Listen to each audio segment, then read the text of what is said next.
Wake the dead. Wake the dead! Wake the dead! With Sean McCann.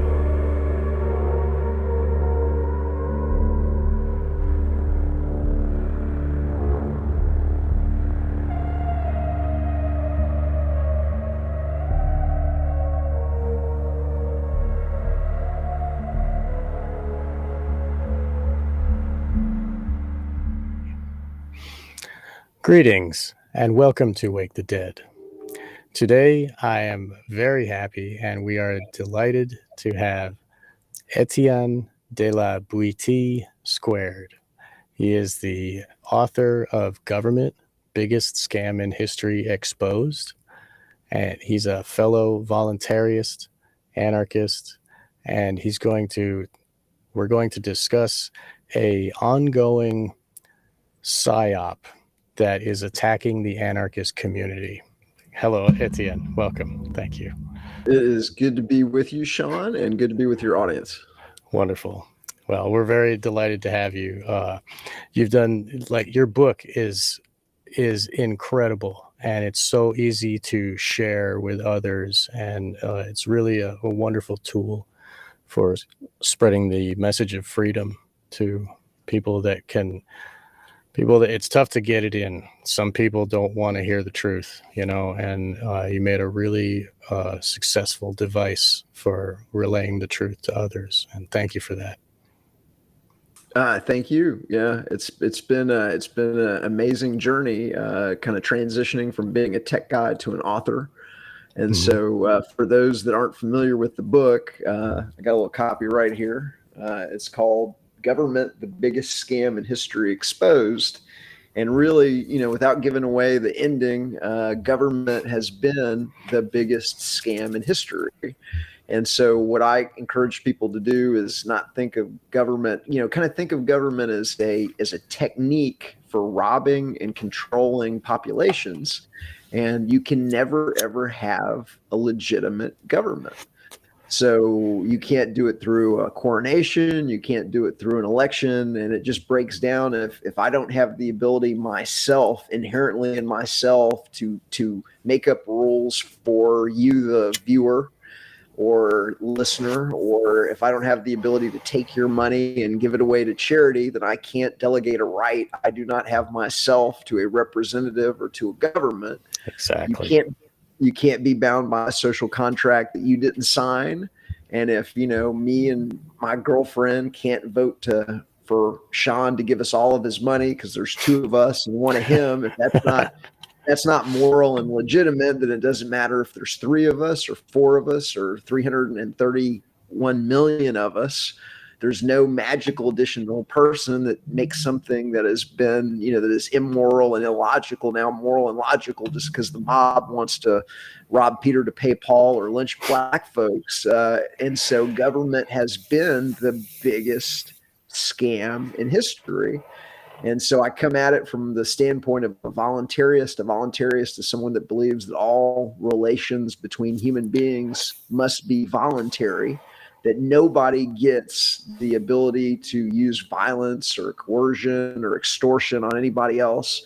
Everybody has the exact same rights. Nobody has rights that other people don't.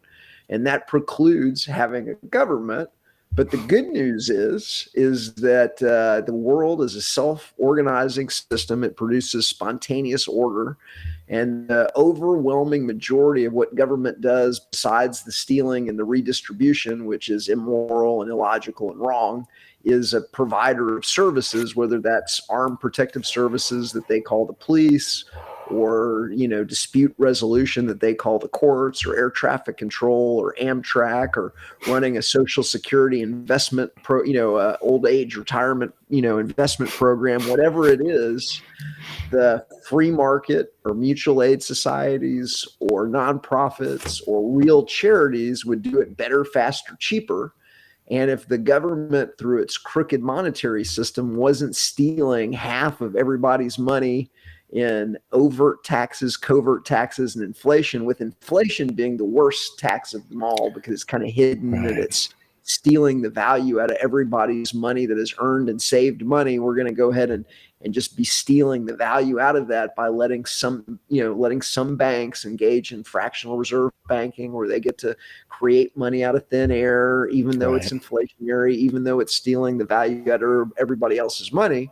Well, if that wasn't going on, then everybody would be kind of way wealthier than they are right now. And there'd be more than enough surplus for the poor, the needy, the disadvantaged. And the money that would be spent in those areas would be spent way more efficiently and would produce way better outcomes than by having this, kind of crooked, organized crime middleman in Washington, D.C. that's, stealing half of the value of, whatever spent on charity for themselves. And so that's the secret of the book, is that we don't need government. And it has been the biggest scam in history. That's right. And it's a huge slavery system that keeps us as kept cattle, and it's people management. It's it's replacing the old version of people management that was religion for all these, and now when government is gone, like, what's next? It's like the Roman Empire went to the Catholic Roman Empire, and then and then that continued into this financial empire, and it's still world control of management of people. And once you have the eyes to see that, we have free will, and no one can tell us what to do. They have to convince us to choose with our free will. And that's that's the trick, and if we can say no, then we can remain free. Right. Well, the other thing you just brought up that I think is a good point, and without giving away too much of the ending of government, the biggest scam in history, they're sliding government, the belief in government, to the population as a religion, but they don't call it a religion.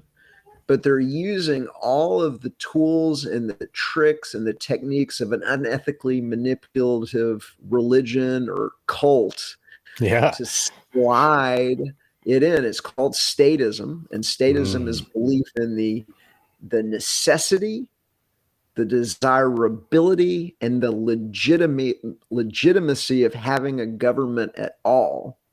And the religion part comes in, where they force you to go to the church school, where the teacher, who's the priest, is going to lead you in the common prayer of the Pledge of Allegiance, and teach you the hymns of the Star Spangled Banner. And right around middle school, they're going to take you to Mecca, Washington, D.C., where they're going to take you to the cathedral of the Capitol that looks like the Vatican for a reason. Yeah. And they're going to have you, they're going to take you into the, they brought us into the treasury, and they showed us through glass, like, look at all the money. And they're like, cha-chung, cha-chung. It's like, the printer is whirring, and we're just like little kids. Whoa. We're all under the spell of money, Yeah. They take you to the National Archives, and then they have the holy documents. And the holy documents are behind bulletproof glass and helium. And it's, and like, this is the thing that gives us power.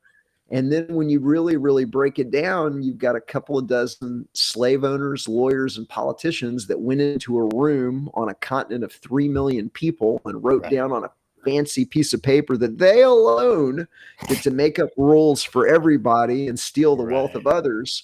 And like, if they didn't slip it to you as a child, before you're old enough to really evaluate the logic and the morality of their claims, I mean, it would be laughable. It'd be like, so a bunch of people on a continent of 3 million people, go into a room, and now everybody on the continent, because they have an election that a couple hundred people vote in, right? Like the first election, as if there's some kind of, even plurality, even if election was legitimate, which it's not. You can't, for the same reason that my girlfriend and I can't vote to rob Sean because there's two of us and one of you. It doesn't matter if we vote to have an organization called government work on our behalf. There's not a string of logic and morality there that makes any sense, unless they slip it to you as a kid in their mandatory government school. Right. And so when you see people driving around with the flags, waving off their vehicles, I mean, it's a cult. There's no way to sugarcoat it. It makes people uncomfortable, but like that's the stone cold truth, is that they've been indoctrinated into this cult. And the other thing the book breaks down is it's the government and the media and academia working together. And so the media is reinforcing the legitimacy of government on every channel. And so if you're stealing trillions of dollars, I used to in a previous life, I worked on Wall Street, and a couple $100 billion a year that they spend to control the media, we call that mice nuts. I mean, if you're stealing trillions in bailouts and unnecessary, defense spending for wars we don't need to be fighting based on lies and manufactured intelligence, like it doesn't cost you anything to control the media. It might as well be free. But like a lot of people, they can't wrap their mind. Oh, you're saying it's every channel. And in the book, a lot of the magic of the book is that we have these visualizations. We've got media ownership charts. We have, organization charts showing how the media is getting their marching orders from a small, tiny handful of organizations: the World Economic Forum, the Council on Foreign Relations, the Trilateral Commission, the Bilderberg Group. These organizations are getting the members of the media together across dozens and dozens of ostensibly independent media organizations. Right. But then you find that all of the key reporters and the editors and the publishers are all, in these organizations. And that's the thing that's connecting them all. And they're going to secure facilities in Davos, Switzerland. And so they're going to secure meeting facilities every single year where they're able to get their marching orders, and they're told what to do and what to say and what to print. And then in 1976, it's something called the Church Committee hearings. It came out in the Senate. It came out that the CIA had hundreds and hundreds of reporters and editors and publishers, on the payroll, that were putting agency propaganda into the news stream. And so I think the most powerful weapon in the world has been this ability to control perception, the ability to control the information that people receive, so that you're able to kind of program them to a certain degree, like a computer, garbage in, garbage out. The human brain is a computer. So if you're controlling the information that people get. And so what I like to do is I like to explain how the magician does the trick, because once you understand how the magician does the trick, then you can't be fooled by the trick. But until you understand that it's the government and the media working together on every single channel, if you're watching it on TV, the internet is different. The internet is self-directed. Podcasts are self-directed. But, if you're on Hulu or you're on Netflix or you're on Amazon or you're on, broadcast television or cable television or whatever it is, we're just going to control every single channel, and every single channel and every single movie. The government's the hero, right? And the government's legitimate. The government's legitimate. The government's legitimate. Right. And until you understand those basics, you're not even in the game. You're getting played. Yeah. But you're not even in the game. And so that's really what I'm trying to do in a book that is essentially a picture book that breaks down, shows you with that media ownership chart, Yes. And the digital version has hyperlinks too, right? I mean that. Yeah. And so that's then we really a lot of work there. Yeah. Yeah. So then the other thing that is unique about what I do is we back up the book with a flash drive, a credit card sized flash drive that we call the Liberator. And the Liberator has the PDF version of the book with all of the hypertext links. It has the full scale visualizations. It has, it has dank liberty memes. It has documentaries. It has short videos. It's got truth music from the truth movement's leading artists. And Wonderful. so this is the stuff that's being censored. And so we're making sure that it doesn't go away. by putting it on an uncensorable credit card size flash drive, backing up all of the claims in the book with all of the documents that are kind of slowly but surely disappearing off the internet. That's amazing. Another incredible tool. And the best way that people learn is from one person to the next, like friends that care about each other. You could put a lot of information on the internet, but nobody's going to look until they care about it. And if someone that you love says, hey, check this out. Oh, I don't have any money. Here you go, put it in your computer, like it's all there on that Liberator, and they can even have like good music to listen to. I mean, that's just fantastic. We also, so once you have a Liberator, then anybody can make their own Liberators. And so we get reports, over the internet, where people have like gone to community meetings and things like that, and have just tossed out dozens of Liberators and just given them to like all of the, everybody in their freedom group or like whatever. That's so great. that dynamic is going on, and slowly but surely people learn about, what's going on and the truth about, how the media and the government are working together. Right. And then, once you understand how the magician does the trick, it's really hard. It becomes, exponentially harder to fool the audience once they know that it's the media and the government working together on every channel. That's perfect. And that's why we're here today, because while you're making this latest edition of this book, this HBO documentary is released, and this thing, everybody on Facebook is talking about it. Everybody's all, I heard about I'm not on Facebook anymore. They got rid of me, but my wife is like, oh, this thing, it's happening. We got to get this and watch it. Everybody's talking about it. I was like, okay. And, I knew I was going to hate it, but here we go, and like the first 5 minutes, it's the first opening scene. There's like little children screaming the F word, tearing up pages of a book and throwing it into a fire, and the parents are there yelling with them. And then like before it cuts away, there's a little toddler kind of teetering right next to a bonfire with no parents around. I was just that right there that encapsulates what they're going to give us for the rest of the show. And both my wife and I were just seething, just so angry. And so I'm very glad that you also felt the same way. And we saw your Substack. You had many edition, blog there on your Substack about this Anarchist documentary.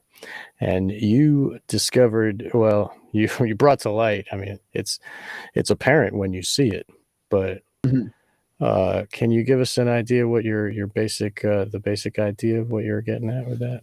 Yeah. So first of all, in that scene in the bonfire, it gets even worse. I was a participant in that. I don't know if you recognize me in there, but we got tricked. We got tricked into participating in this, crafted reality that they put together. But the short version is that I believe, and others do as well, it's not just me. And we really kind of realized we were getting played around 2018, but the Anarchapulco conference is and was an intelligence agency, which organized crime operation to steer the modern, peaceful, anarchist and voluntarist, anarcho-capitalist and crypto-anarchist movements into drugs, controlled opposition voices, and controlled opposition media operations, unintelligible, unwholesome, or controlled artists, infighting, etc., while smearing and tarring the movement through association with con men, drug dealers, and murder, while stealing the oxygen from legitimate liberty movement conferences, artists, and authentic voices. It was very similar to the now admitted CIA's creation and promotion of admitted CIA asset Gloria Steinem and Ms. Magazine to steer the agency created and controlled feminist movement, which was documented by the book, The Mighty Wurlitzer, How the CIA Played America. But this is what I'm talking about, the government and the media working together. And so most people, they don't really, they associate anarchy with Antifa or with people in black breaking windows at Starbucks or, something like that. But the reality is that it's a lot of economists, it's a lot of political philosophy, it's just freedom. And for those in the audience that aren't familiar, anarchy just means no rulers. It doesn't mean no rules. But because the rulers don't want the population to know that there's an option on the menu called no rulers, because if it was between rulers and no rulers, people might choose no rulers. And so what I document in Government, the Biggest Scam in History Exposed, is that they have used their media, they've used even control of the dictionary. And I actually break down the definition of anarchy from the Webster's 1827 definition of anarchy to the current Merriam-Webster's definition of anarchy, so you can see how they changed it into chaos and dystopia. And then they use their media operation to steer people away from the only thing that would free them, which is an understanding that you can never have a legitimate government, you can never have legitimate political authority. Okay, that all of that is a scam, a con on the population. And so, whether it's the movie The Purge, Anarchy, or Sons of Anarchy, or like whatever it is, they've got this media operation that's going to make something that is beautiful. The realization that the world is a self-organizing system, it produces spontaneous order, that government is illegitimate in every way, shape, and form. You can never have a legitimate government, and that freedom delivers the goods. Like, people would be way wealthier, they'd be way happier, there would be less political strife and like fighting over who gets the scepter of power and who gets their curriculum in the government school system. Well, if you don't you don't have to fight over school boards and elections. You just take your kid to the school that you want, that best reflects your values. And there's no organization. You got plenty of money to put your kid in the school that you want, because you're not getting robbed of over half your income and overt taxes, covert taxes, and inflation. And there's more economic activity because you don't have monopolies and everything. And so everybody is wealthier and everybody can afford private school and everybody can, and so it'd be way, way, way better, but they got to hide that and they got to denigrate it.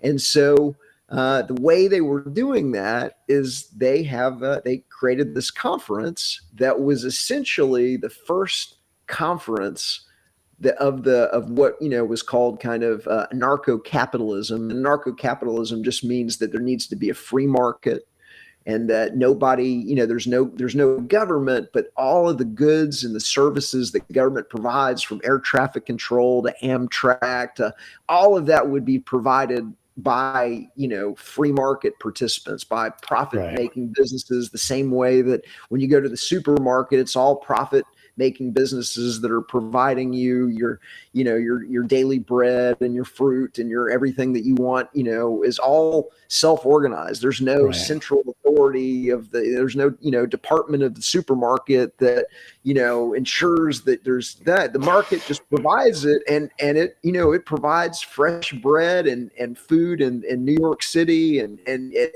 the at a variety of different price points and qualities and this and that and everything like that. And so they've got to hide that, and so they've got to make it look bad. And so they started this conference in 2015. I was at the very first Anarchapulco.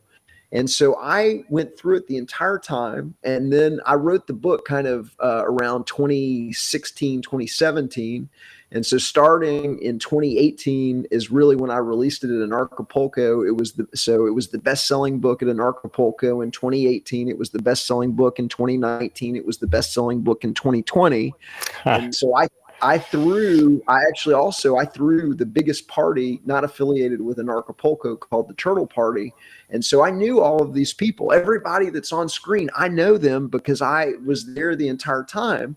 And around 2018 is when we kind of got the bait and switch, where the conference got big enough that we're going to it's not going to be anarchy voices, anarchist, voluntarist voices on the stage. Now it's going to be, David Crypto.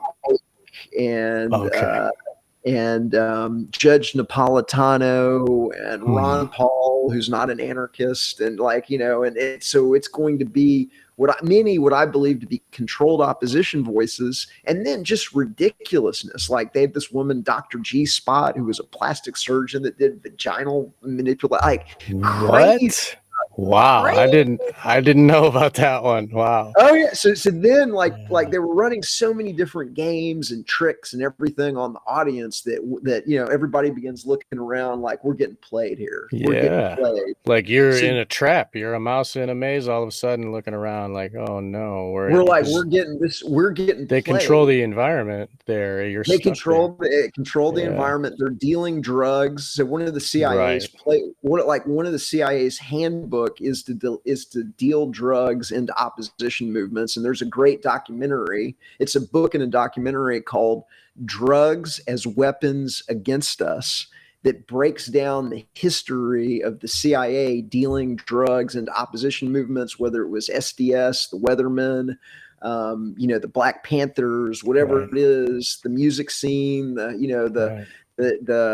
everything that came out of Laurel Canyon, the drug use in the 1960s, tune in, tune out, drop out, all of that was the CIA, trying to blunt the anti-war movement and the anti-government movement of the 60s. And so that's the CIA playbook. And we're sitting there going, this is the CIA playbook, And so we started paying attention and taking notes and everything.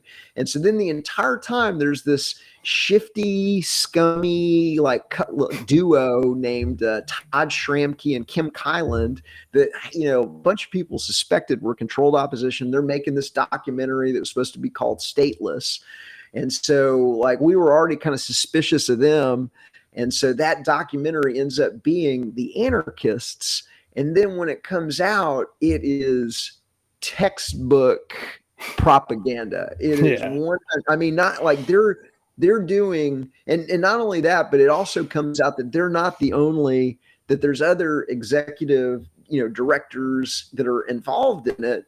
And when we start looking into their background, they're all serial propagandists for the government. Take a look at who's behind the anarchists.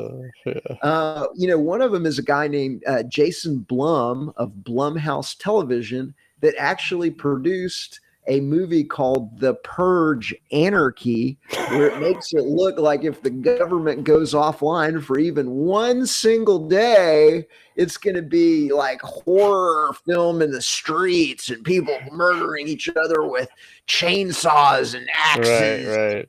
It's somehow a piece of paper in a temple in Washington is going to keep that person from murdering me. So they were doing. They'd already smeared anarchy as as it chaos. Figures that they chose that guy. They were like, "Ooh, we need something to smear that anarchy. Ooh, get the guy who did the anarchy movie." It's figures. But wait, it gets even worse. There's another executive producer by the name of Jeremiah Crowell who actually did. Are you ready for this? And you can't make this up. You honest to goodness can't make this up. He did a documentary called Pandemic: How to Prevent an Outbreak, that premiered on Netflix in January of 2020 before the COVID hit. Wow. Let me repeat that for the audience. So one of the other executive producers of The Anarchist produced a documentary called Pandemic: How to Prevent an Outbreak, starring Bill Gates and vaccines. Vaccines that premiered in January of 2020, before the pandemic hit, that talked about a future influenza pandemic where vaccines were going to be needed to save the population, featuring Bill Gates before the pandemic hit. It's so sick, dude. It's unbelievable. They're smart. Of course. Yeah, I was just gonna say they also got that lady from the White House to like be producer and like manage the stage and all that.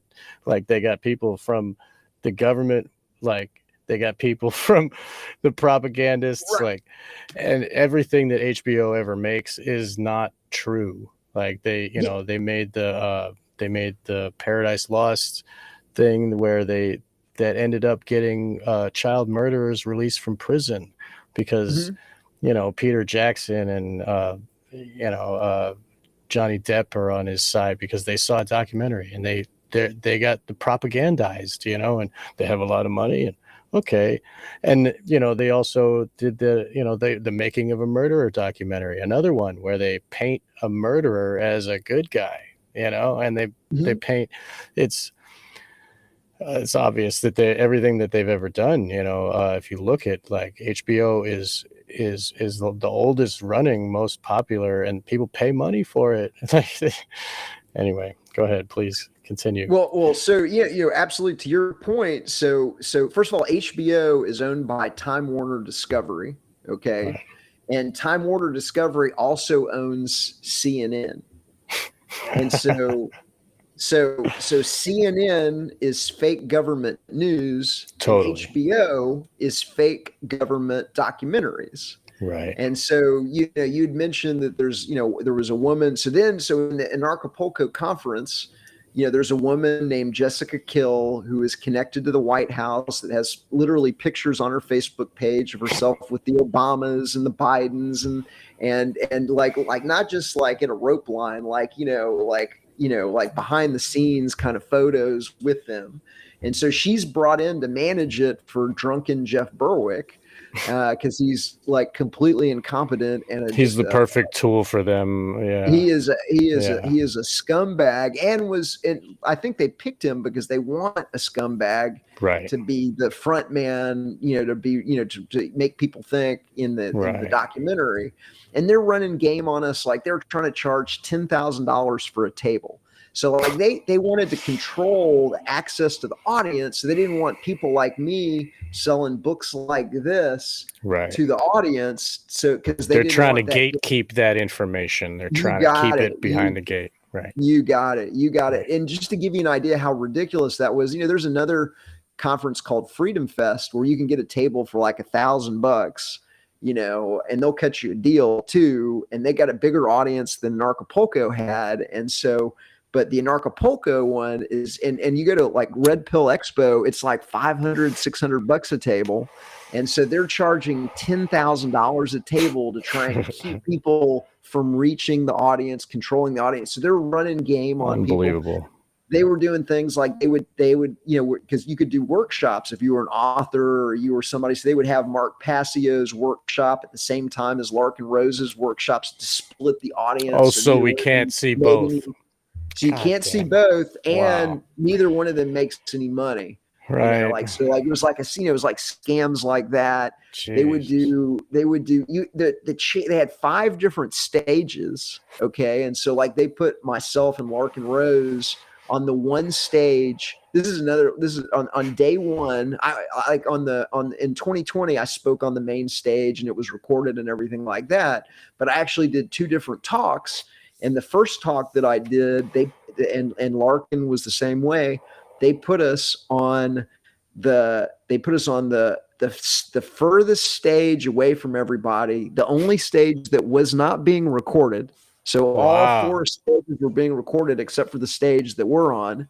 They put us on there on Thursday morning before most people had arrived for the conference because a lot of people it's a weekend thing, right? Yeah. Right. So a lot of people can't take off Thursday and Friday, so like it's the lowest attended day of the conference.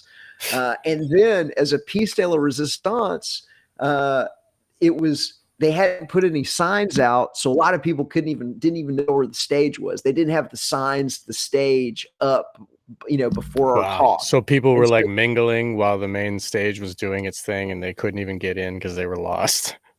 Well, yeah, we packed the house. There was actually, but like there's a lot of people that did not know where to go, or like people found it through word of mouth and everything like that. But that was the kind of games that they're running on the authentic voices. At the same time, they're promoting, controlled opposition voices like Dana Martin, who does stuff that makes unschooling look bad and makes anarchy look bad, and Luke Radowski, who we believe to be a controlled opposition voice. And so they're promoting controlled opposition people while they're, doing little tricks like that to like the authentic voices. Right. And so I could go on, but I want to get back to, the other producers, because we talked about the guy that Jeremiah Crowell and Jeremiah Jason Crowell Blum.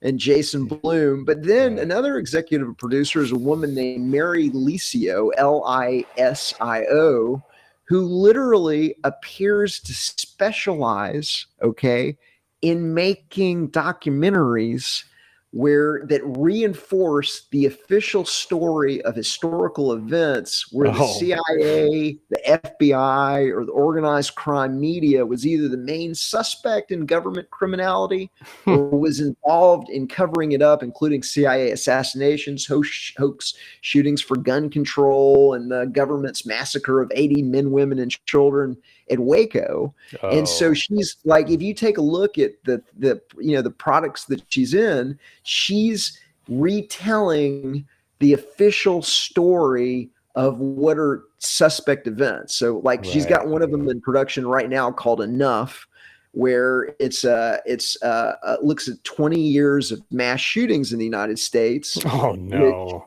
Which, it's not out yet. It's still in production, but it smells like a retelling and reinforcement of some of these hoax shootings, the gun where grab the government stuff. and the media have been literally staging, kind of hoax shootings for gun control. And that some of what we do is we break down in this the Liberator flash drive. We've got the best evidence for Sandy Hook, Parkland, the Orlando Pulse nightclub, the Borderline bar in Thousand Oaks, California. There's a lot of evidence that these are essentially, kind of large scale, disaster drills and shooting drills that the government runs. And then they have choice members of the media come in and film it, and then they skillfully edit it so that it not looks very skillful. I mean, they drop the ball a lot. There's so much evidence that these they're like ridiculous. Right. And so we take all of the evidence of that, we put it in, but what we're fighting against people like Mary Lisio that are doing these big budget, high profile documentaries where they're making it look like that these were real events. Right. And then they're, building all of the, the emotion and the drama, and they're getting people invested in it. Using all the Hollywood techniques.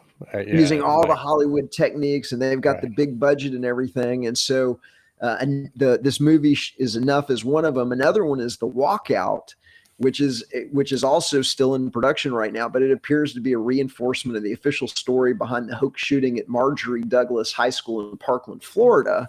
And that's one of the most obvious ones. The one with David Hogg. David Hogg, baby. The son of an FBI. Literally the son of an FBI crisis manager. And there I was. There I was. It's unbelievable.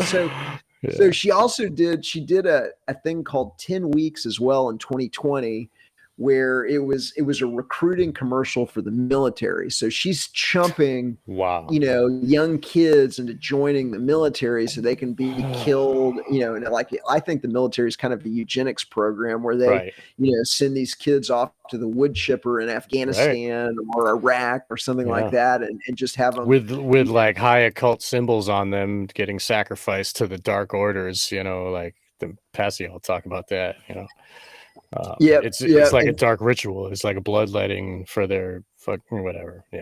It's a bloodletting. And then and so one of the other things that we break down in the Liberator is the unethical techniques that are used on the recruits. And so we've got some articles in there the military is a cult, and 9 reasons not to join the military, and how and why military basic training brainwashes recruits. Because when they get you in there, they're running game on you. But she's making it look like it's, you know, heroic and noble and everything like that to get murdered and killed and being a chump. And literally you sign your soul away. Soul dyer. Soldier is essentially a soul dyer.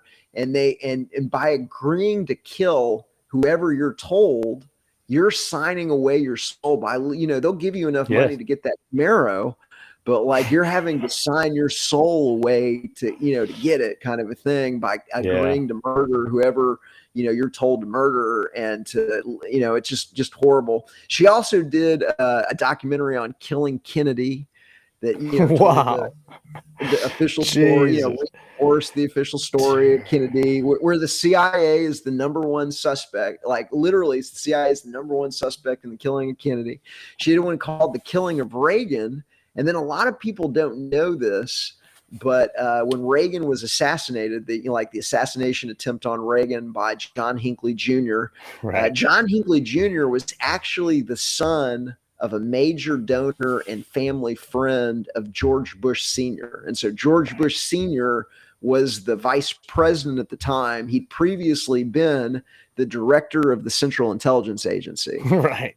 So once, and it was a complete betrayal of Reagan's conservative base to add what was essentially called a Rockefeller Republican, or, you know, like associated with the Rockefeller family. You know, adding George Bush to the ticket was a complete betrayal of Reagan's conservative base.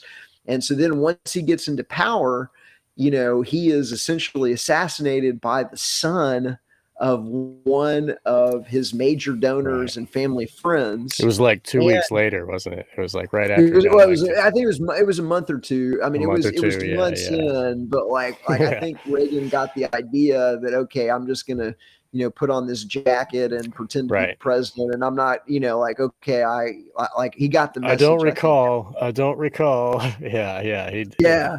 Every question, I don't recall, is I don't recall. Poster boy for Alzheimer's, you know. Yes. Yeah. And then the other thing a lot of people don't realize was that the day of the assassination, one of Bush's other sons, not George Bush Jr., but somebody they call Sweet Deal Neil Bush, was disgraced in a scandal called the Silverado Savings and Loan Scandal. He was supposed to be having dinner with the assassin's brother, Scott Hinckley, on the evening of the assassination attempt, and that came out in the major media. And so this woman, Mary Licio, is doing these documentaries that reinforce the, you know, the historical, the official story of events where the intelligence agencies are the number one suspect in criminality. Okay. She also was the executive producer of a 2013 propaganda series called Crimes of the Century that whitewashed the Oklahoma City bombing, which is another example where the government was the number one suspect in the Oklahoma City bombing. She whitewashed the massacre of 80 men, women, children at Waco. She whitewashed Ruby Ridge. And so she's a serial. She's their top dog right there. She does all the best stuff for them, right? Like she does all, like, she was like a perfect choice. And then that's kind of on the Blumhouse side. And then there's another, you know, so then they sold it to HBO, and I think they wrote it out in 2015. I think the whole thing was a script that they essentially wrote it out, like the conference, the drug dealing at the conference, the whole thing was a script that they then acted out, you know, over 2015, 2016, 2017, 2018, 2019. And then, you know, the whole thing, you know, they, you know, like came together. But if you take a look at the other propaganda, so the executive producers on the HBO side of the house, you've got a woman named Nancy Abraham and another woman named Lisa Heller. And that they also, guess what, specialize in making propaganda for the organized crime government intelligence agency. So they made something called How to Survive a Pandemic. You know, again, so they made another, you know, documentary about the, you know, reinforcing the legitimacy of this fake pandemic. They did 4 Hours at the Capitol, which was the government's retelling of what happened on January 6th. They did New York City Epicenter's 9/11 that reinforced the official story of 9/11. They did Obama in Pursuit of a More Perfect Union that, tells the story of Obama. And one of the things that we break down is that Obama was a CIA guy. His mother, his grandfather appears to be a CIA guy. His mother worked for the Ford Foundation and other CIA connected, NGOs. She worked with Timothy Geithner's father. So Obama's mother worked with Timothy Geithner, who would be the Treasury Secretary and the head of the Federal Reserve at the Ford Foundation. Yeah. Obama's first, he went to Occidental on a scholarship. He, like a full ride. He was made editor of the Harvard Law Review without writing a single, article for the Harvard Law Review. He had a Vanity Fair and New York Times. He had profiles before he was even out of college from Vanity Fair and the New York Times as a college student. I mean, like this is he was created for what he's doing. Yeah. It's called a created legend, where the intelligence agency will give you fake accolades and fake things to build you up for a future role, and then install you in that position. His first job out of college was for a known CIA front company called Business International Corporation, where they would give people front identities as journalists. So they would publish a newsletter, and so, oh, look, I'm a journalist. See, here's my newsletter that I wrote. Business International Corporation. Known I've CIA heard that before, like, because some other friends of mine, the occult rejects, they dig into like Freemasonic lodges and, like the Moose Lodge, and they dig down into the companies of who is doing what, and it's always like American International Company or like BICAB, like it's always like American or company, like really, because I mean the CIA, they call that the company, it's like a go ahead. We haven't mentioned my organization's called the Art of Liberty Foundation, and our website is artofliberty.org. But on artofliberty.org, if you search for, Obama and created legend, we actually have an article that breaks down the background of Obama, and all of the evidence for him being like a 100% CIA created and installed legend. And so these propagandists are reinforcing that with this documentary called Obama in Pursuit of a More Perfect Union. And then finally they did one called Q Into the Storm, where they, mock the Trump movement and things like that. And then they got one called Beto, where they're trying to prop up like this guy in Texas is another, created legend, where they're trying to, give him, Beto. Every time there's a gun thing, he's always yelling about we should take guns, and he rides a skateboard on stage and all that bullshit. Yeah, he's like a JD Vance is another one. They've got a whole slew of these guys that have been propped up as as politicians, where they're installing politicians. One of the other things we break down at artofliberty.org is how many CIA guys are now in Congress. And so there's now almost a dozen either ex-CIA operatives that are now in Congress or are being financed in congressional runs. And so there's a ton of, and like there's only, so according to the government, there's I want to say there's like 30,000 people work for the CIA. So there's probably 150,000 living and ex-CIA employees. Are they ever ex though? I mean, they're number one, they're never ex. Right. But number two, in a nation of 330 million people, to have that statistically there should be zero CIA people in Congress. Right. And so when you see this, that like they're blowing it out. And so we break down all of the CIA people that are in, there's over 24 of them that are in the media. And so we got, it's called How Are You Getting Your News from the CIA, and How Are You Getting Your Politicians from the CIA? All of Hollywood CIA too, like Ben Affleck says that. Yeah, so they're installing people in, and then that the number one weapon is this control of perception. Right. And so in the case of the anarchists, we're going to control what people think about anarchy, and we're going to make it look like it's dirty and seedy and drug dealers and scumbags, and and so that's the scam of the anarchists. Right. And then not only, and so that technique, like some of the techniques that they were running is, they're they're running like pure, like tricking the audience propaganda techniques, like doing subliminal imagery. And so in the article at artofliberty.substack.com, I actually break down with like screenshots all the subliminals that they're trying to trick the audience with. And so one of the things is they flash Baphomets, and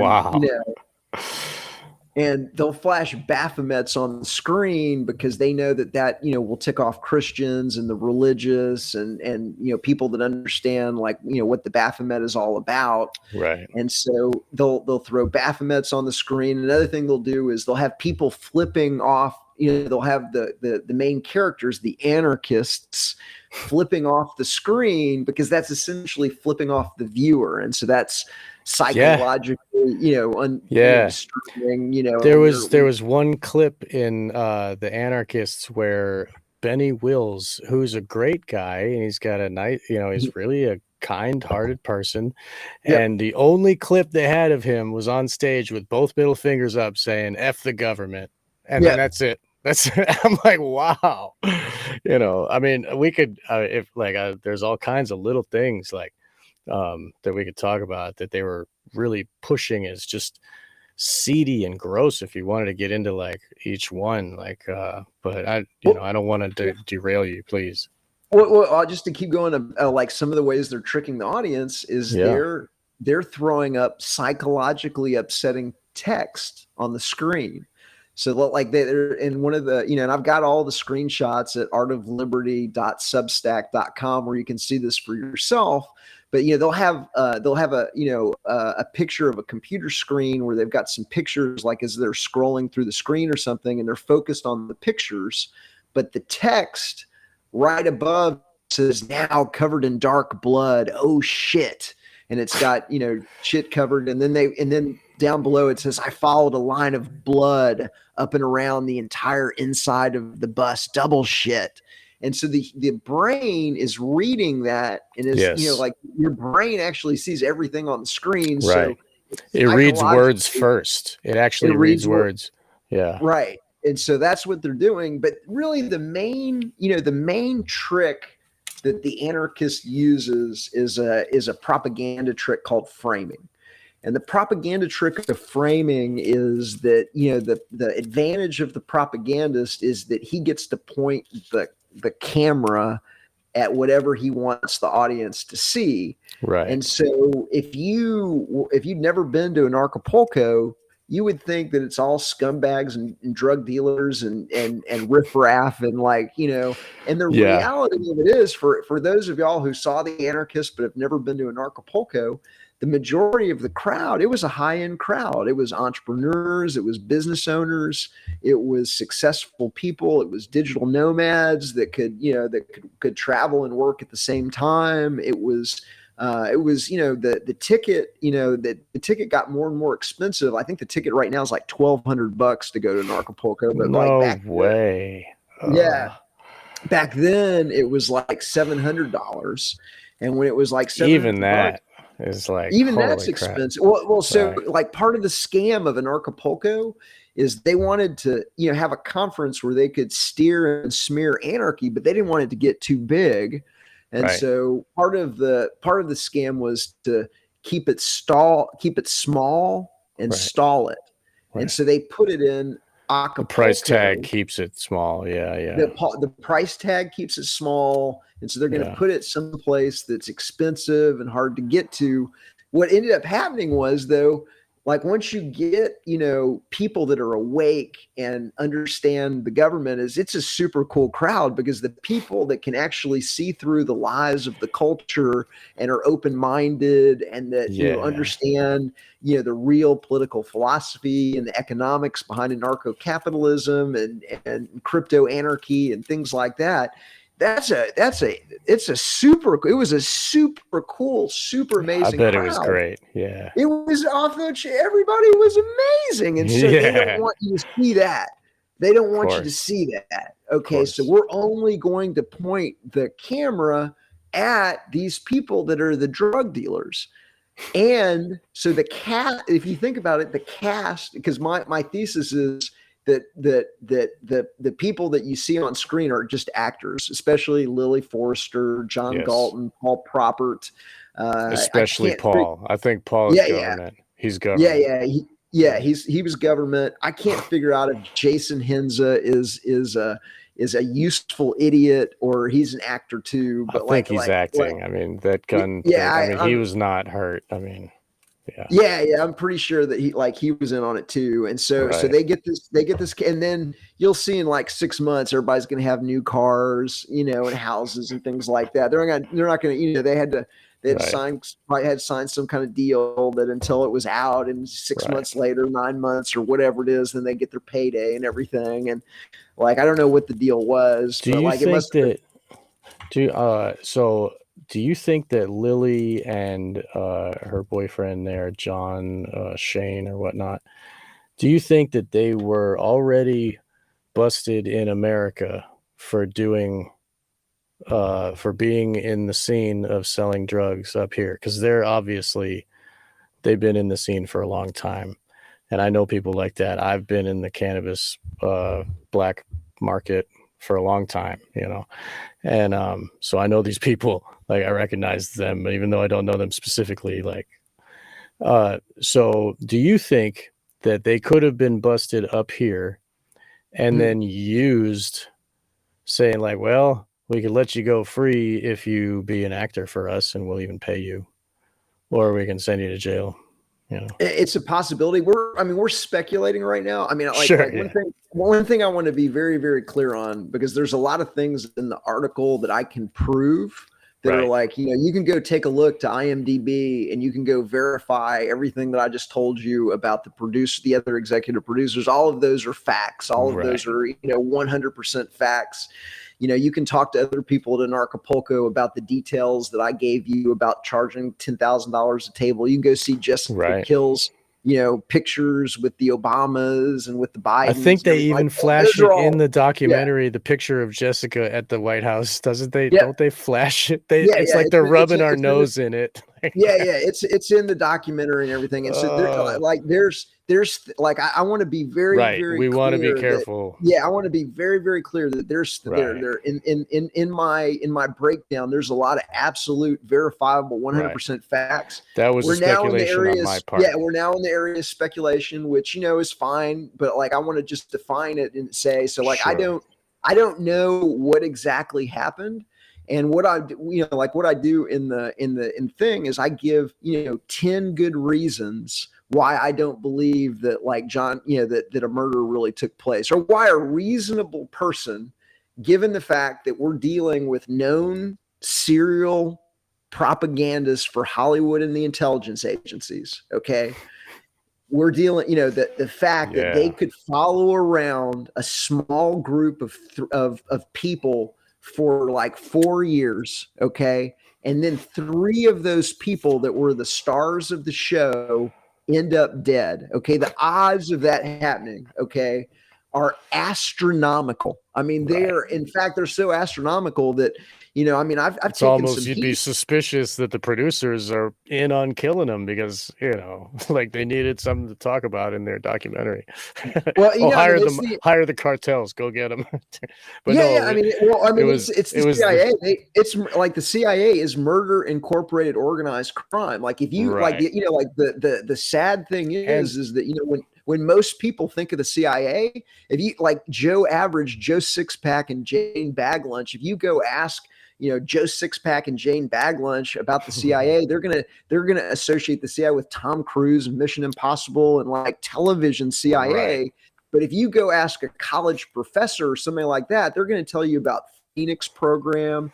They're going to tell you like the CIA was literally murdering people in Vietnam extrajudiciously with kill teams that would go out and round up school teachers and and murder them. The CIA are murderers. They're scum. And anybody that you see or know that was in the CIA, they're a scumbag for even being they're either a complete idiot, a useful, idiot for working for like known murder incorporated organized crime drug dealers. I mean, like it's a badge of dishonor to work for the CIA, to be associated with the CIA. You're a scumbag. You're a piece of shit. Excuse my language, but like you're fine, dude. You're scum if you're working for the CIA. And so they may have staged a murder, but I don't think so for the 10 reasons that I outline, and the odds are astronomically against it. And I took some heat, within the, Anarchapulco community for speculating that the murder might not be real. But every single person that I took heat from, I would, go, well, hey, what's your own, like, okay. I hear that you're saying that, but now I want to throw it back at you and say, what's your personal estimation of the odds that a group of known serial propagandists that whitewash historical events for the government and the intelligence agencies follow a small group of people around for 4 years shooting what's obviously a propaganda piece, and then 3 of those people are supposedly dead? What's your own personal estimation of the odds? And I never got one single one. It was I would just shut them up because they know that it's so astronomical that scenario happened that if they guess low, they look like an idiot. And if they actually really what are the probability, just if you think about like pure probability, it's almost as much as the odds of those 2 buildings in New York falling down in their own footprint at free fall speed. 3 buildings? Whoops. I'm sorry, I forgot. I never forget the 2, but I always forget the other one. And so like the odds of that happening are astronomical. And so they do illusion, man. They do illusion. And really that is the most powerful weapon in the CIA and in the intelligence agency's inventory is control perception. And so we're having the audience is having their perception of what anarchists are controlled by the same people that are controlling it on the CNN side, so it's Time Warner, it's Time Warner Discovery, which owns CNN, which is doing fake news, and they own HBO, which is doing fake government documentaries. And so the audience, I'm sorry, but the audience is like my mother, who's like doing her knitting, like, oh, my son's an anarchist. What's this all about? And like, I used to live in a van, and then she sees this CIA spook, Propert with his Bitcoin cash machine that he got somehow. I mean, it's so unbelievable. And look at all the violence. And it like puts that fear in her about others that talk about anarchy. It like divides our families. Because it's pretty seedy. It goes deep. Go ahead, please. And so then I just want to break down, because I wrote this. It was like really funny. And so if you haven't seen it, I'm gonna break down the plot of the second episode in the series. Anarchists are diseased, nasty, unkept, adulterous, unstable drunks with PTSD that flash satanic Baphomets, live in dumps with nasty toilets where they burn flags, say fuck the troops, live off their wives, hate Santa Claus, and are associated with the scam of Bitcoin, a Ponzi scheme, which they get from ATMs they steal from strip clubs. And that was essentially the plot of the second series. And so I break down at, artofliberty.substack.com, like I think they cast Lily Forster because she had those facial lesions and dirty hair. Like she was Right. designed, like she was cast to be psychologically off-putting, Yes. and like they're showing, like Jason Henza, where his hair is all crazy and everything, and he's designed to be unkempt, and Yeah. anarchists are adulterous. Anarchist guys will steal your wife. Right. He basically traded in his life savings, and so anarchists are willing to trade in their life savings for a party in Mexico, and anarchists live off their wives, and anarchists say fuck the troops, and like Yeah. the whole thing. They've got a picture of Paul Propert, who doesn't That even. guy. It's not even the same guy. It doesn't even look like they've got a picture of him supposedly in the military, where his like finger is on the trigger. And number one, it doesn't even appear to be the same guy. But like having your finger on the trigger is something that means you're an idiot in the military. Like if you're like holding a gun and your finger's on the trigger, you're an idiot. Like it's designed. Stay away from him because he might shoot you by accident, right? Yeah. It's like it's designed to offend veterans and responsible gun owners and LEs, and they're like this is how they do it. And like most people don't realize, I watched it, one of the episodes or a couple of episodes I watched with one of my best friends, and I'm like breaking down for him the tricks, and like he knows me, and it really opened his eyes to like, oh my God, I've seen so many HBO documentaries, if they're steering my perception, like literally to have me sit next to him and take him through what really happened versus like, what the documentary is, it really opened his eyes to just how it could be, like just how you could steer people's perception using this trick called framing, and which is the propagandist trick. And so that's one of the good things that came out of it. That's fantastic that you had the patience to sit. I mean, you really care for your friend to really go through. But plus, it really, that I'm sure the documentary pissed you off that far, like you had to. But so the Paul Propert, this guy, he also, there's pictures of him. They're talking about how he was selling cocaine that they didn't know where it came from, and it was very pure. Which obvious, like the CIA is where you get pure cocaine. Like they're the people that bring it into the country. We all know this, right? And nobody knows where he came from. And he's like a loose cannon. Like he's an actor, basically working with the government. And he's selling the drugs, and he's got on the whiteboard in the picture, it says CIA speakeasy. Like he's even telling them it's the CIA drugs. Like, here, come buy some. And like that's called an Easter egg. Right. Yeah, so I found it. I was like, for the audience, an Easter egg is like a little like secret thing that you put into a video game or a television. It's like an inside joke. Right. And so at one point in the documentary, there's Paul Propert, the drug dealer, standing in front of a whiteboard, and it says CIA speakeasy. Okay. And so because they had to tell the other people in the room, okay, they had so while they're filming, they had to have a reason for writing CIA speakeasy on the whiteboard. And so the story was that they were creating an energy drink called Cocaine in Action. Oh, okay.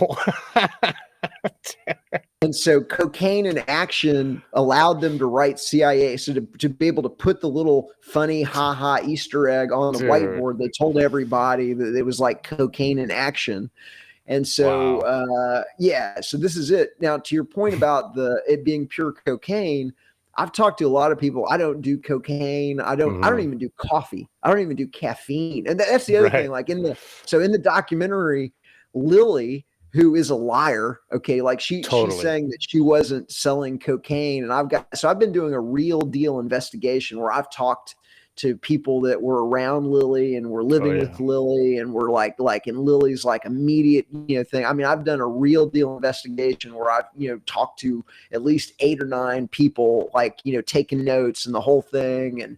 And some of them are recorded. Some people said, I don't want to be recorded. I'll allow you to, allow you to take notes, but you can't record me. And so I've talked to 2 different people that say flat out Lily was selling cocaine too. Number one, so she's a liar. She's absolutely lying in this documentary. Right. But the other thing is that the cocaine in action was Lily's kombucha. She made kombucha and Paul's cocaine. So literally, there's evidence that she's involved in a thing that mixes her cocaine with kombucha or kombucha. Right. The other thing is I've talked to at least 2 different witnesses. They're like, this was not the cartel's cocaine. Like the cartel is like got garbage ass cocaine. Exactly. And Paul, they had garbage cocaine, and Lily had, the people that know. And so there's one thing in the documentary where like Lily's like, everybody was like, have you tried Paul's cocaine? Everybody was like, have you tried Paul's cocaine? Everybody's like, have you tried Paul's cocaine? I'm like, it's all bullshit. No, everybody wasn't trying Paul's cocaine. Like this is another. She was selling it. She was like stuck. She's a saleswoman, and she's like just saying her piece to the camera. Well, this is another area where I feel incredibly qualified to like speak. And so like nobody at Anarchapulco likes to party more than I do. Okay. Like I threw the second biggest, party at the conference, the biggest party that wasn't affiliated with the conference, where they weren't spending the conference's money to give out free alcohol and keep everybody in the base of the pyramid, which is another scam. So Anarchapulco was literally held in a hotel that was a 13-story base of the pyramid. And if it was like an Aztec pyramid, right? Truncated like Aztec pyramid, right? Truncated pyramid. And so it was the all-seeing eye sits on top of a 13-story pyramid on the back of the dollar bill, right? Back of the dollar bill. Right. And then there's a space between the all-seeing eye and the base of the pyramid. And so one of the scams of Anarchapulco is they're keeping everybody in the base of the pyramid. The symbolism is that the all-seeing eye is consciousness, okay? And it's the third eye, and it's consciousness, and it's understanding the way the world really is and everything like that. Right. And then they want to keep society base. They want to keep you drunk, drugged up, whatever. So they're keeping everybody, and in the base of the pyramid, in the hotel at the bottom, at the very base of the pyramid is where the bar was. And they tried, a lot of the energy of the conference was around the bar and getting drunk, and that's where the spirits are, right? The spirits are, exactly, right. Exactly. Yeah. And so, like when we threw our party, we would have mocktail bars. We would, we had alcohol for people that can't go to a party without alcohol, because we recognize that's there. Some people get shakes if they don't have it, right. Yeah. And so like we had alcohol for them, but we also had, coconut drinks, and we had mocktails, and we called it the Third Eye Mocktail Bar. Like we're not trying to get the crowd drunk. We want everybody to, but you want to have the good conversations still. You don't want everybody like, what? Right. So like World Economic what? Like, okay. They would have unintelligible rap music. They would have filthy mouthed rappers, and you couldn't hear anything in some of their parties and everything. And they would just it was like they were running so many different scams simultaneously. Berwick was rapping too. Which was horrible, man. Oh God, he's so bad. He's so fun. It's so embarrassing to actually. Yeah. And he actually showed up at one of my turtle parties, and it was kind of before we realized that he was, it was right at the edge, and they're like just. And one of the guys that had brought him is like he's all coked up, and he's like, just let him do his thing. He's like, just please just let us just like one song.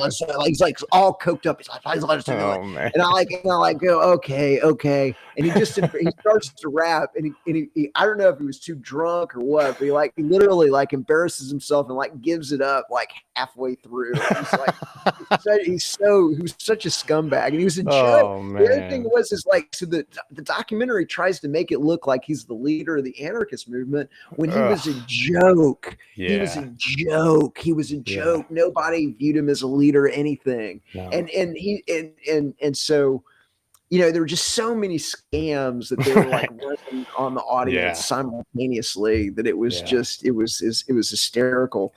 I forgot I wanted to, we were talking about the drugs there for a minute and the purity and how, and like the CIA.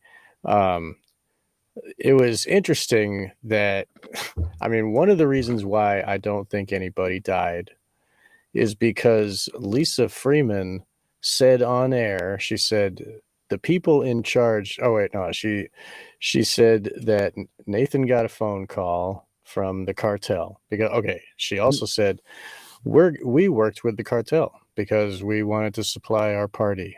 So she just like admits that on the air. And then Nathan got a call from them saying who supposedly told Nathan that there were gringos in a hotel room selling cocaine and we're coming in. They're done. And Nathan said, can you please not do that? Kill them, basically, at the conference. Let me go talk to them. Right. Nathan told them, you need to stop or there's going to be serious consequences. So he's working for the cartel. Like Nathan. So there was something called the list. Okay. And the list would be circulated every year. And the list was essentially a screenshot of all of the drugs that were available. And you could get it from Nathan. And I think you could get it from other people. I mean, I have bought drugs from Nathan. So I know that Nathan was a drug dealer because there's no shame in it, bro. It's all good. Well, no, I'm actually clean edge right now. I'm like I'm so right now, like I'm so clean edge that I don't even do you said you don't do caffeine. I don't even do caffeine. I've got caffeine in joints right here. I don't drink anymore. I don't smoke weed anymore. Like, you know, like I'm like clean edge. But back then, dude, I bought some MDMA, you know, off of the list. I know personally, I do think that Nathan Freeman passed away because he was an alcoholic, and I've talked to people. I believe that too. Yeah. His eyes were yellow and jaundiced and everything. And he may have recognized what was going on, which is why he got, you know, pushed out. And like, that may have been why he kind of got pushed out. And so like, I actually liked Nathan, like as a person, like he seemed like he had a good heart and everything like that. And so like, you know, I don't want to speak ill of him or, you know, but like, but the fact of the matter and I don't think he was doing it in a kind of malicious way, but he was facilitating drug use at Anarchapulco by circulating this list of the cartel things. Now, the other things that I know he was also, I mean, the cartels kill people. They chop heads, you know, and he's working with them willingly because, it's a free market, you know, there's no morality there. Like, I don't know him personally, whatever. You know, I accept that he's genuinely a good dude, like you say. But there's like a moral relativism there I mean, if like, I don't like government, but the cartels are cool. Like, you know, I mean, come on. Well, I mean, like so, you know, like as an anarchist, you know, it's your, you know, you can do whatever your free will, right? It's there's a free will thing, but like energetically, you don't want to be selling something that's addictive like cocaine. You don't want to be promoting something that's like that's not good karma. That's not good mojo. That's where all of a sudden you're now promoting an addictive substance to other people.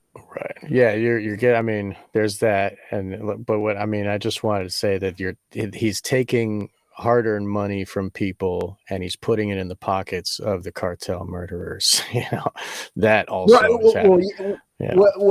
Yes, but you could also look at it. I mean, you could also look at it that he's facilitating that in a safe thing versus people trying to like go out and buy it on the street. Like there's a couple ways they would have right. You're right. And but the bigger part of the story is that I've talked to people that it wasn't just one hotel room. So first of all, the story in the Anarchists is somebody loaned. So the rooms at the Princess were a couple $100 a night. Okay. And so the official story is that Paul and Lily and John are like riffraff scumbags that can't get two nickels together. Yeah, right. And yet they've got a room at the Princess that's facilitating the drug dealing going on at the conference. Okay. Right. And the official story is that some guy loaned Paul his room. Okay. And you kind of got to understand, so again, the average person at the conference is a entrepreneur. They're Sure. business owner. They're like, maybe they're a Bitcoin rich guy, maybe right. They're crypto investors. And so some guy at the conference, some well-heeled attendee is going to give a room to a scumbag drug dealer.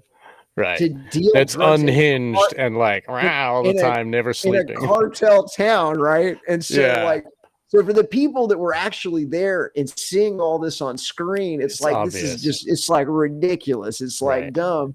But even more so, I've talked to people that they had as many as 5 rooms. They were going back and forth between 5 rooms, and I've got a witness. Do you think there was people recording who's going in and out, like paying potentially attention? Yeah, because it's the CIA. Yeah. Because that could then you could entrap these people to work with you in the scenario, further on. You know what I mean? Well, you could just discredit them. You could have photos that too, right? Like doing drugs in a seedy, nasty hotel room, or whatever. And so like that could have been part of it. But I have a witness, a firsthand witness that was in the room when Paul got a text from Nathan that's like, "Hey, Nathan wants us to leave this room and go to the other room." And so so he knew about the rooms too. So he knew. So the story that Lisa was telling is BS, because Nathan knew about it and was facilitating it, and there appeared like somebody was providing those rooms for the drug dealers that supposedly didn't have 2 nickels to rub together. The people who provided the drugs to this guy who had the pure, you know what I mean? Right. Like where did that come from too? Where did that come from? So Paul, who got here in a bus and doesn't know anybody in Acapulco, now scores the connection with the best cocaine. And it doesn't if you really and he brings his Bitcoin cash machine. Yeah. He just has access to this thing. I mean, and if anybody tries to use it, it's going to take all their Bitcoin information. And of course the CIA wants to do that. Bitcoin who are the whales of Bitcoin? Right? They're these unknown people that have huge amounts of Bitcoin. They are the ones that wield it. It's not free. So anyway, they want to get the information they want.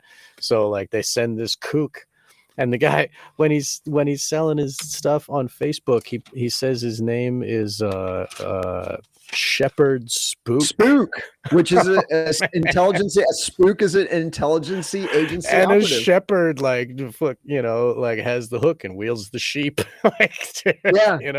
Oh man.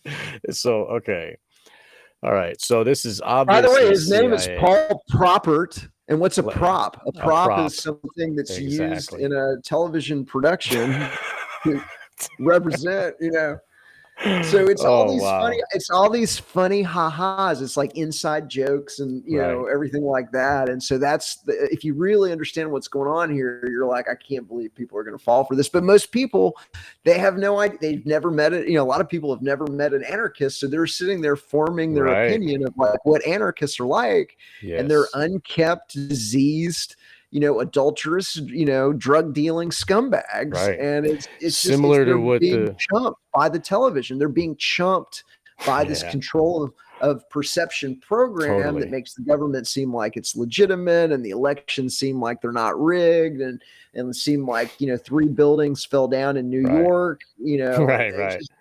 It's very similar to the operation they had in the 60s, where they made people look like long-haired freaks that roll in the mud. Nobody wants to be a hippie because that's gross. They roll in the mud. They do all the drugs, and they're wastes of life. I guess I better go say Vietnam is good then because they say it's bad, like it's pretty Control obvious. perception. It's the Yes. most powerful weapon on the planet. Can we Right. make you believe the government's legitimate? Can we make you believe that the elections aren't rigged? Can we make you believe we have to No. have a government or the world will descend into anarchy? The purge, anarchy. Like it's we're chumping the audience. Yeah. And when they did it this time, I got mad. And even though I'm late getting the 5th edition of my book out, I'm like, I'm gonna tell people what's really going on, because they were tarring my friends.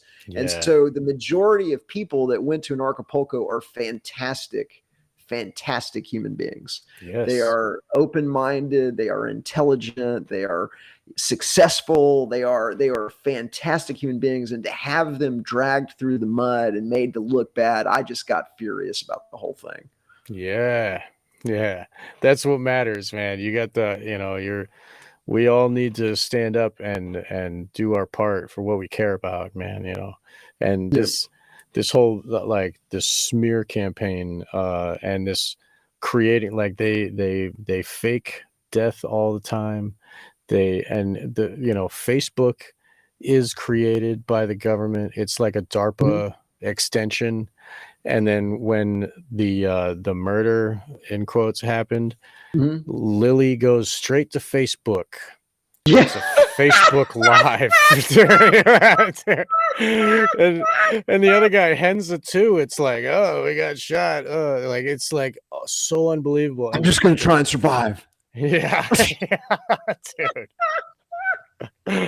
dude, it's like so. And like, of course, the people on Facebook, like like my mother or whatever, the people that like aren't anarchists and watching this and late, they think, oh, I better keep my Facebook because I might just hear that my son is dead by like through the grapevine of somebody's friends of his girlfriend, and Yeah. that locks people into their Facebook anchor. So because that is such a tool for absorbing information out of everybody. And uh so Facebook creates this like firestorm of like, this dude died and look at her, she's wailing into the phone. And like you said in your Substack, she didn't have any real tears. Like it's pretty, and the picture, she like showed a picture of her dead boyfriend who's just laying on the ground. I mean, there's really nothing. Yeah, Who's there's no supposedly. so I break down, in the article, I break down kind of the 10 reasons why that I didn't, I'm skeptical, like any reasonable person would be skeptical that a murder took place. And I can Yeah, just I can go, I can go through the 10 please. reasons. But like there's 10 reasons. The first one is, I went through every single every single shot where where Lily was talking about the death of John, the Facebook live stream after he'd been killed, and there's not one single real wet tear in any single one. Now I know that that's not, that some people don't necessarily Right. cry wet tears, whatever, but I'm just saying that's one piece of, like evidence that like, and his mom as well, the woman who is purported to be his mom, Yeah. like she's talking about the death of her son, and that like, like she doesn't have one single, real tear either. I Um, got a whiff of Duper's delight from both of them. It looked like they were holding back laughter sometimes. And even Lily like kind of laughed a few times in the interview when she's wearing black and the murder kind. Like she does that. I don't know if it's like nervous, but the mother looks like she's curling her lips over her teeth to keep while she's admitting about how her son got killed. It's very, I mean, it is reminiscent of the Sandy Hook with the father who's like laughing and then he goes in the front of the camera and he starts crying, that kind of but thing. wait, there's more. And so like, that's Please, not the only please, thing please. that we're I'm sorry. talking I don't about mean to here. slow you down, and please go. Good. So number two, that the fact that Lily and Henza do Facebook Live videos after John's murder and after Henza being shot allegedly 3 times, I'm like, who does that? Yeah. Hollywood does that. Like He's that's breathing. He's Yeah. breathing okay. He can talk okay. Like if he was shot in the torso, like there would be something. You'd be able to tell something in his Right. voice. He's not. So that's number 3 is that he's not screaming in agony after being shot Right. 3 times. And I know people, different people react to pain differently. And I'm assuming people don't cry real tears, but like each anomaly is another thread that is Right. creating a cable of suspicion where even if you want to discount the fact that she's not crying or he's not screaming, I'm going to give you some more cables that, So then he walks out of the hospital the same day after getting shot 3 times and then paid having cash. surgery. Right. Yeah. And so I've got some pictures.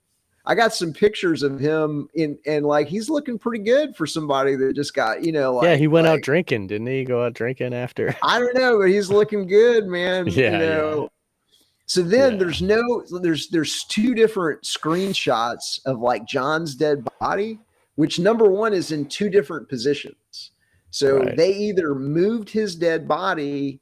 Who would do that? Maybe there was a second take. Maybe maybe they did it. They could have like checked to see whatever, but there's they no could have done visible... it once and then they had to like, oh, let's do it different. And then they like both pictures got released somehow. Maybe he like, but I mean, maybe Lily and Hinza did go check the body and roll him over or whatever. But like the point is that there's no visible entry wounds. There's no visible exit wounds. There's no blood pool, anything like that. Then his body is unidentifiable. And so like the mom says, isn't that convenient? Yeah. Oh, I couldn't identify his body. And, so the odd, again, it's just another thing that's weird. Right. Then, what are the odds that the stars of this, multi-year controlled perception propaganda effort end up in a murder? So they're following these people around for years. All right. Yeah. And what are the odds that one of them, ultimately 3 of them, end up dead? But like, what are the odds that they end up, that the stars of the thing end up in a murder? Okay. The next one, number 8, is that the murder was followed up by an organized crime monopoly media campaign that targeted anarchy. And so you've literally got a scumbag 20-something cocaine dealer gets killed in Acapulco, Mexico, the most dangerous city in the... Who cares? It has nothing to do with anarchy, right? The Daily Beast, the Washington Times, the Daily Mail, Wired Magazine, the Associated Press, and others put on a full-scale PR campaign against anarchy and the dangers of Mexico right after the murder. Yeah. And so, that's telling right there that they're all running that same thing at the same time. You got it. It is, they're playing the mighty Wurlitzer. Okay. Then they got the world's smallest funeral. And so in episode 5, which I haven't gotten. What are the chances he's only got one friend, this guy? Right. So then they have the picture, they've got some video taken at his funeral. And so John is supposedly like a 20-something person. And so in the entire funeral, actually like counted like the most people that you ever see on screen at one time is 10 people. And so they're doing like little tricks where they'll have, hymns and they'll have people talking in the background, but like the maximum amount of people that are on screen at the funeral at one time are 10. Right. And the only 20-something, that is at the funeral. So is his supposedly best friend who he's been friends with forever, who's like psychologically disturbing. He's got an eye, like literally designed to make the eye, the appearance. Right. Yeah, how it hits the viewer. Right. So he's got one friend. He's got one friend. Only he's got one. 10 people show up at his funeral. He's got one friend. What? Dude. It doesn't matter how much of a scumbag he is. There's at least 5 more scumbags that he's friends with, at a funeral. And like, what about more family? Why wasn't there more like? His mom has family, right? And where's the rest of that? The whole thing is, so again, if it was just one thing, it'd be one. Then finally, the number 10 reason is like, well, everybody associated with Anarchapulco and the anarchists are liars, whether it's Lily lying about not dealing cocaine when I've got Right. multiple witnesses saying she was dealing cocaine, or and even the Or when- docuseries is flashing Paul's whiteboard, which describes his partnership with Lily for cocaine in action, right, CIA. right. And it says CIA, right, yeah. It's Lisa lying about Nathan asking Paul not to deal cocaine at the conference when I've got witnesses that were in the room when Nathan asked Paul to move his operation to a different room, and I'm a firsthand witness to Nathan circulating the list of drugs. Berwick is a serial scam artist, like Todd Schrampke and Kim Kyland are lying about what Anarchapulco was all about and smearing everybody. And so, like, why would anybody believe anything when everybody on screen are a bunch of liars? Like proven known liars. Exactly. It's ridiculous to believe. And even anything. the story is not really that feasible. Like the whole, so logic doesn't permit this to fly, but the Hollywood tricks of these producers, and they lay it out, they drag it out over 6 episodes, and they keep you watching, it keeps your attention, and the end of each one is like, oh, the next one's even worse, and like, oh, I gotta see how bad it gets now, and it's like bringing it further into devolving into devolution, and the last episode, everybody that they're interviewing, like everybody that names themselves after Ayn Rand's book. Yeah, Ayn Rand's book. Yeah, John. Everybody's named John Galt. Like, okay, that's real original. Everybody's got aliases. So everybody in the cast is not operating under their real name. Yes, that's obvious, and they even say like we are not using our real names. I write under a pen name, but sure. Like you and every other person in the liberty movement knows my real name and who I am, and so like I do it, there's a reason that I do the pen name, because I told my kids that I'd keep, like, they're in the government school system, and I told them I'd keep them out of, I didn't want them to get heat for what Dad was doing. Nice. But like I'm using, and when I go to these events, I'm using my real name. I introduce people to my real name. Course. Everybody in the cast of the Anarchist has got a fake name. Exactly. Yeah. And it's all obvious fake name. It's like, if you ever read Ayn Rand, then like what they're saying. And so anyway, the last episode, and they lead us through all this violence and destruction and debauchery and like drug addiction and alcoholism. And the last episode, everybody's like, anarchy's actually not that great.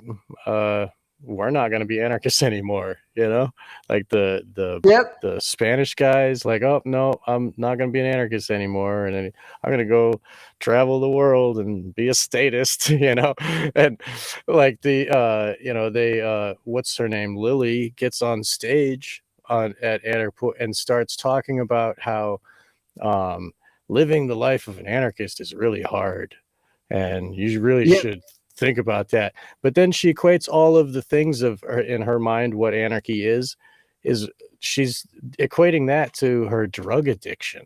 Really, heroin addiction is really hard, and that's what you should stay away from. She's a heroin addict. I just know she looks like one in the first I know lots of people. Series. I don't know for like, I don't want to. The skinniness and the pockmarks, but she did have big pupils a lot. But I'm assuming that was because they were doing lots of psychedelics as well. But I mean, or the cocaine that they were. At the end of episode, like, forget episode 6. At the end of episode 4, here's a direct quote. Ready? Mm-hmm. My life, the way it ended up, if I'm being totally honest, is because of the choices I made to resist the government.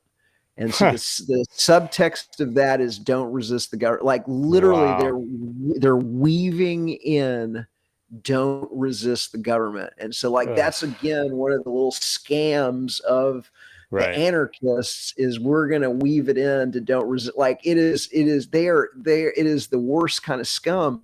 And I feel really bad for like Todd Schrampke and Kim Kyland, because they're betraying their friends, their family, their neighbors. They betrayed everybody that participated in this, that was not in on it, kind of a thing. Like, Yeah, they they're like, took footage from the guy from Canada there. He donated a bunch of his footage. The Press for Truth, I forget his name. Dan Dix, like, gave them a bunch of footage, and I heard that he was like, "Oh, I can't wait for it. I hope it's gonna be good." Like, I'm thinking in my mind, this poor guy.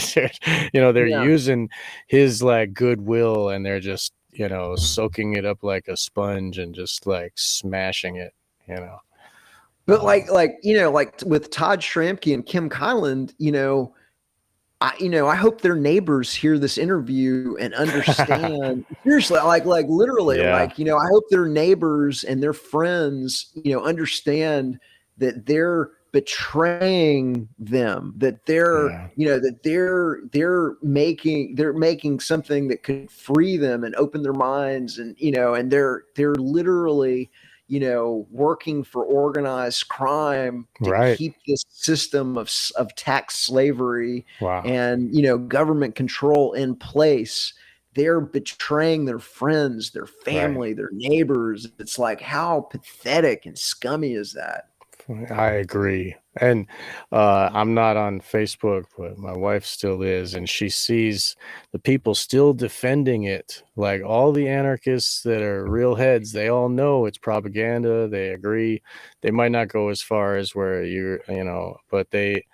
but there's still, like, the people that were involved, like Larkin Rose and his wife there, Rackwich. They're defending it so vehemently. Oh, they're still putting out the good word about anarchy. I keep trying to give Larkin and Amanda the benefit of the doubt. I describe them as the punch in the turd bowl. Yeah. And I'm trying to give them the benefit of the doubt. Larkin has done a lot of good things, and he's opened up a lot of people's brains, and it's just sad that it seems like their ego gets in the way of their recognizing the truth. They want to believe that it's a good documentary, and they trusted these people. Exactly. Like 5 to 10 minutes on screen in a hit piece. Right. Yeah. And one of the few things they were on screen about was like, oh yeah, we saw the storm on Facebook and we just had to sit back and hope it was okay. Like, oh, great. And meanwhile, they probably spent so many hours in front of a camera explaining all the nuances of anarchy, and but they didn't use any of that. We got full-time junkie woman who's like explaining. No, they got 3 minutes. In episode 1, they got about 3 minutes. They got to define like a little bit of anarchy, and all that was forgotten. 3 minutes later. So because the logical explanation of something never is always being trumped by the emotional reaction that they're displaying with the music and the the scenario, the subliminals, and the framing, and it's so sad. Yeah. Well, is there is there anything that we didn't get to? Because like, I wrote a bunch of stuff, but I've had you for a long time now, and I want to let you get back to your life here. Is there anything that you wanted to get to that we didn't talk about? No, I mean, there's other things. There were, Anarchapulco would use Masonic symbolism. They would use the owl, which is like a predator that sees in the dark while all others are blind. It's silent too. Yeah, it flies silently. You can't hear an owl because it has serrated wings, like the feathers are serrated. Yeah. I'm sorry. They were using 666. They had 666 in the logos. Great. They would have Berwick burning the artificially indoctrinated religious symbol of the flag, which is, because if you don't understand that they're running game on you, it's literally like to people that are trapped in that paradigm of the religiosity of statism and they're triggered by seeing that. It's literally like burning a cross, especially if you've been through the military. By the time you go through Cub Scouts, Boy Scouts, Explorers, JROTC, ROTC, and you do the flag worship, and you do the, all the artificial, the unethically manipulative, Right. artificial techniques to produce a religious zealot around your Cult country's techniques. flag. Right. Yeah, it is one Cult like, seriously. indoctrination. Yeah. So they're having Berwick burn the flag, and which is literally to the people that are getting chumped by the the mandatory order voting at followers. school, and Right. and the Cub Scouts and the Boy Scouts and the JROTC and the Explorers and all that. It's like burning the cross. So they're using that to chump the audience, and right. and it really divides you with your neighbors if they see people that see that, and they're like, rah, they hate the anarchists, and they see their neighbor wearing an A on their shirt, then they hate their neighbor. That guy's gonna burn a flag, rah. When they might just go over and talk to him, and they might hang out and have a beer, and everybody loves each other, but which is they why have this preconceived like prejudice because of the propaganda. I've moved to voluntarist, and so like I've moved completely. Like I feel like it's a battle that we can't win. They've just I know they stole the word. They just stole it. They stole the word. They dragged it through the mud. Most people, like you end up like if you're using and I'll use it among other anarcho-capitalists and other voluntarists. I'll use the word. But like if you meet somebody new and you try and explain that you're an anarchist, you're going to spend 30 minutes just trying to explain that it's not what you really think, and it's a trick of Hollywood and the government to make you think it's bad. Versus if you say voluntarist, then people are like, oh, what's that? And now you've got a clean slate. You set the agenda, you set everything, and so I try and recommend to everybody, just move to voluntarist. You don't want to fight a losing battle. And I do fight that battle still. I'll tell you, well, I consider myself a voluntarist, even though I still wear the anarchy symbols, and I am an anarchist as well. I mean, it's the same thing really. But I do fight that battle. I have t-shirts where on the back it says anarchy, and it's in the style of a dictionary definition. And it says the state of existence where there's no masters, no slaves. And then the second definition is freedom. And it's real simple. Yeah. You can walk through a place and people can see it and they go, And then it's instead of fighting the fight, and if they ask a question about the shirt, then they're listening, then you can tell them the 30 minutes. But I still try to find new ways because, you're right. Like slogging through that conversation is tough because all of their programming is telling them that I am the enemy and I'm going to burn a flag and, whatever else. Yeah. Yeah. So this programming is a very it's a very highly tuned device like this. It uses Facebook. It uses the HBO. It in the moment it was using Facebook, and it's like next level propaganda. They created the scenario. They had it in a place where they don't have to follow American laws. They can do it in a Mexico where they can do whatever they want, and they can entrap you. Where the CIA can be operating in a foreign country where technically they're not supposed to be in the United States, even though they do it anyway. Right? Like technically they're in a foreign country. Exactly, and they don't have to smuggle all their cocaine up over the border. They can just bring it to Acapulco. Well, I'm sure they got a stockpile. I'm sure they would be able to hook that up in any kind of state in the United States too. Exactly, but I mean. Like if you'd really wanted this conference to be big, you would have put it somewhere with cheap hotel rooms and cheap flights, like Orlando, in the middle of the country or something. Well, or you would do Orlando or Las Vegas, where you could have. There should have been thousands of people at this conference. I mean, this conference was on the way to I would have gone. I wanted to go, but it's so much money, and then it's and it's hard to get to. It's hard to fly to Acapulco. Right. It's and you got to get a passport. Like you got to go to the government, and I didn't want to have to do that, and plus, and then after a couple of years of not going, you really want to go, and then I would see the promotions for it, and it's all Bitcoin. Don't you want to be Bitcoin rich? And I was just like, ugh. And then the people, and it kind of anyway, I'm sure you had friends there, and there were good people there. You know, our friends were going, like, but we, Yeah, the you know, majority of people there were amazing, fantastic people who don't deserve to right. have their names dragged through the dirt in a in a propaganda hit piece by scumbags at HBO and Blumhouse, which I call Right. Scumhouse Television. Yeah. And maybe we can organize something a little cheaper here in America where everybody can come visit. You know, Well, I'm maybe we, trying to find somebody. If somebody wants to do a real conference, like a real alternative, come, knock on my door, and I'd love to help you put it together. And but like because we could do one. We wouldn't get to be able to use Facebook and YouTube the way Berwick was able to do, and like it would be a little bit well, then harder you to wouldn't be able to organize be because you're not still, they wouldn't be able to steer it with their Facebook tool or their right. YouTube tool, you know. Yeah. Yeah. But I'd love to have a real one. I think the Me movement too. would use it. Yeah, I think it would be Yeah. amazing to get the people, and we could have 5,000 people instead of like it would be nuts cool. It would be Yeah. amazingly cool. Yeah. Yeah. That's wonderful, man. Thank you. Is there um there's lots of Easter eggs, and everybody should check out the you don't have to go to HBO to see it.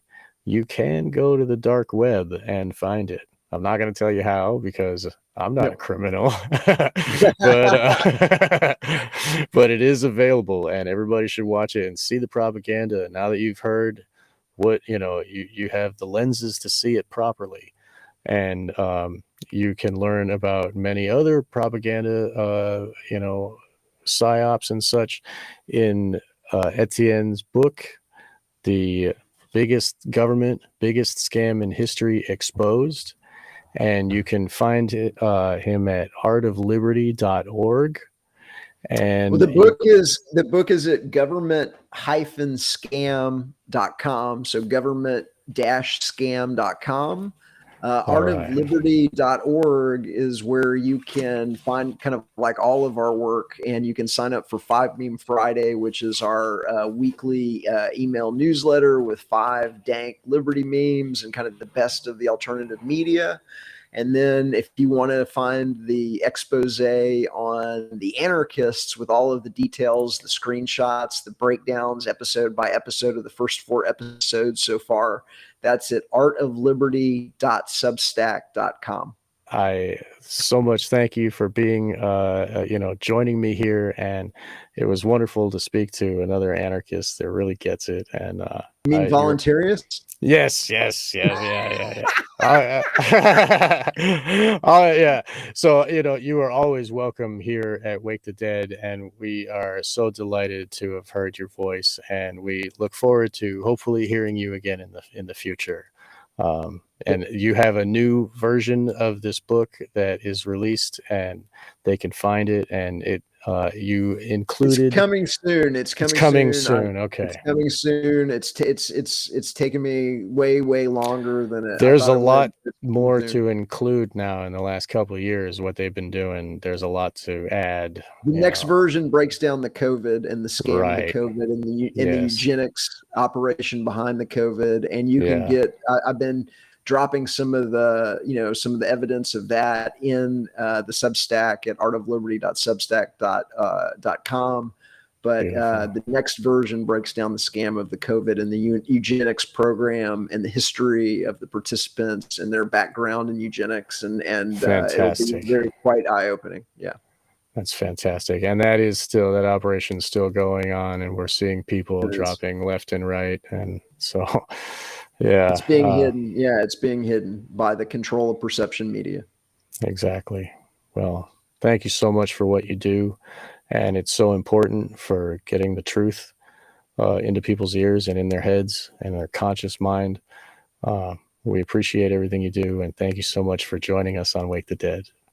You too, man. It's thank you for what you do, because it's a team effort, and we're going to win this thing. Thanks, Sean. Cheers, man. Thank you so much. Cheers, brother. And thank all you listeners for listening to Wake the Dead. See you next time.